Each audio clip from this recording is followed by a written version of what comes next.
It's the Newport This Week video podcast series. Each and every week, you can find out a little bit more about your community. We try to bring you closer to your world here on Aquidneck Island and beyond. You can find it at newportthisweek.com and on the Newport This Week YouTube channel.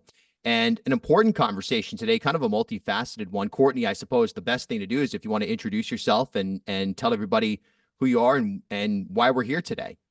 Sure, thank you. So my name is Courtney Hunter. I'm the head of community development for People's Credit Union, and we are here today to talk a little bit about some of the things that are happening in our community and our support of those initiatives. We're recording this on the week of September 9th, coming up on Thursday, the 12th, a food drive where People's is essentially partnering with the MLK Center on what is being described as a day of purpose. Talk Yep. about this specific event and how it plays into the broader work that you do at People's. Sure. All right. So for People's Credit Union's purpose is to be a catalyst for positive change in the community.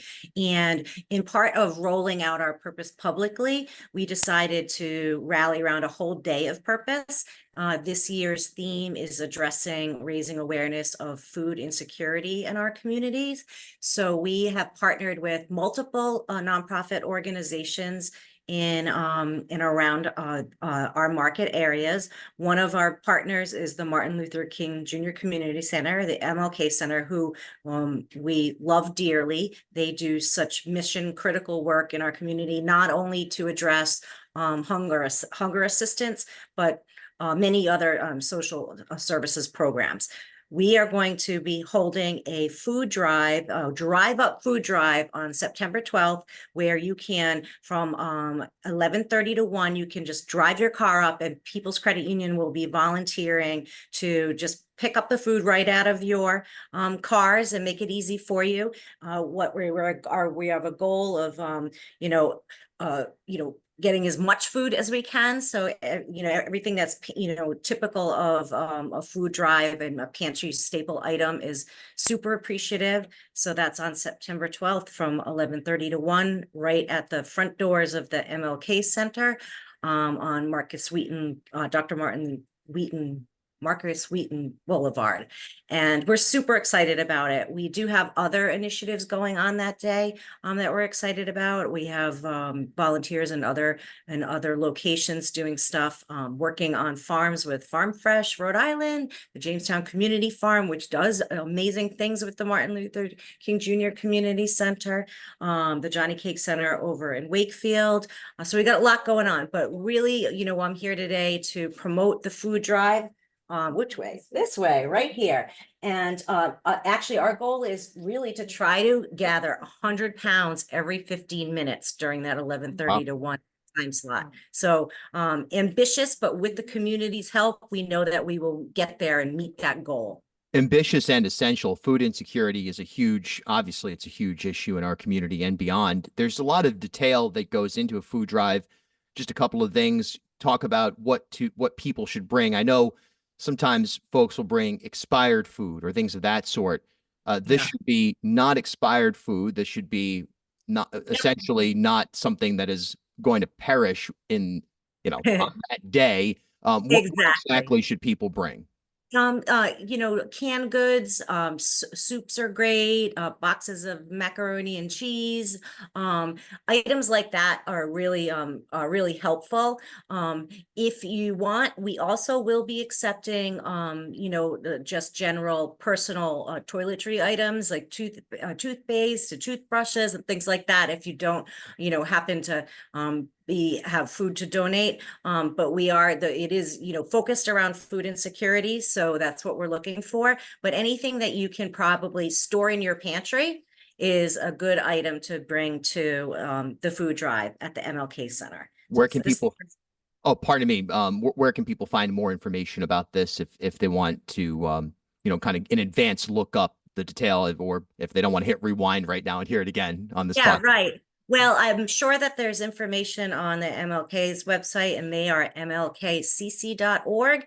And we have been trying to blast out a word about this, obviously through Newport This Week and other media locations. We have some stuff going on our social media, and I believe that the MLK, if you follow them, they also are promoting this food drive. This is just part of a value added that comes from working with a credit union. And full disclosure, I partner a great deal with Navigant Credit Union Oh, on great. my podcast, and I've learned a great deal about the relationships that are formed. And look, I think anybody could tell you that there's probably a better relationship with a community financial institution than, say, I don't want to actually name anybody so we don't get sued here, but one of the big banks. Yeah, Before we the get to the big broad box bank stores. Yeah, exactly. Before we get to the Broadway Street Fair, which is upcoming and is just an amazing community event that connects so much of our home, just a little riff, if you would, on what I've learned, what a lot of people know that do bank with credit unions. What is that relationship like between the financial institution and the community and the individual that separates you from what we'll call big banks? And again, I'm not naming anybody specific, so the lawyers can hold off. Yeah, so I call I it's a cooperative banking model. I actually call it mission banking because baked into our DNA as a credit union is the philosophy of people helping people.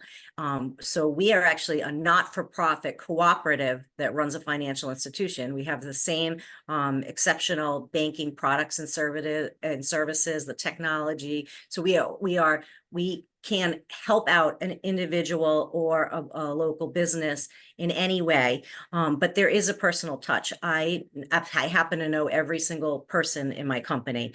I think that's pretty powerful. I also know that if you are high technology and you don't need to like interact with a person every day, you can have that at your fingertips. If you are a person that really needs to come in and see somebody, talk to somebody on the telephone, you have that availability too.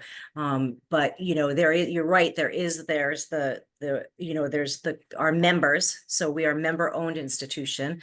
We're not beholden to stockholders of a company. We are beholden to our shareholders, which are our members.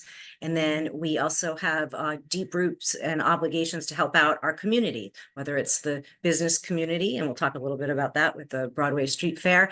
But we're really here to be helpful. And I'm proud to work for a credit union. I've been with People's Credit Union for 23 years, and I still love getting up every day and coming to work. Yeah, it's reflected even in just your passion today here on this podcast. Let's talk about the Broadway Street Fair coming up on October 12th. Look, this is a catalyst for businesses in and around Broadway and really Newport County as a whole, and frankly beyond. It's a showcase for what's possible and also a showcase for what's happening. And it's a great chance for people to just interact with their neighbors in person in a fun environment on a very basic level. Talk about your role in all of that. Yeah, so a couple of months back, we were approached by the organizers of the Broadway Street Fair to see if we possibly wanted to partner with them. And I have formed what we call a community impact committee, and it's actually made up of members of employees of the credit union who are actually not in my department, which I fall into the marketing department with community development and public relations. And they are volunteering their time to learn more about what it is to what is community giving look like. So this committee actually reviews all of the requests that come in to the credit union.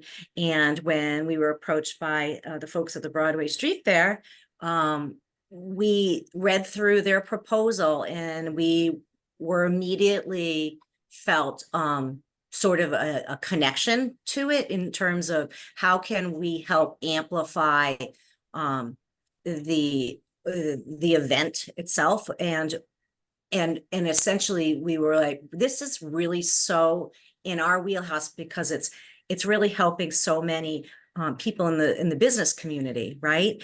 And those like local small businesses that are really trying to deliver on their products and services in the community. So we had a meeting, got in touch with them, and then we asked if we could be the first ever presenting sponsor of the Broadway Street Fair. We just felt it was a really a great a great opportunity to connect people's credit union to this the organizers and the people that are participating in the Broadway Street Fair. So we're super excited. It's actually a 1 month from our day of purpose, and that will be on October 12th from 12 to 4 p.m. And roll on down and bring your family.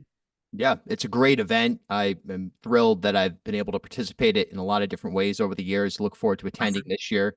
And I encourage everyone to come down. We're coming off of PVD Fest in Providence, which as Hey, I hate to be that guy, but I'll tell you, as I was walking around PVD Fest, I thought to myself, man, I think the Broadway Street Fair is the state's top event of in terms of a community engagement affair. So, that's wonderful. and it's a great chance for visibility for you and your organization, and it's a Yeah, great chance for you to, take action in just a practical way of helping to elevate something that connects a lot of people in this exactly. It's all community. about collaboration.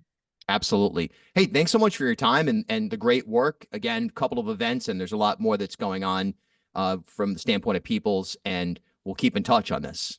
Thank you so much for today. I appreciate it.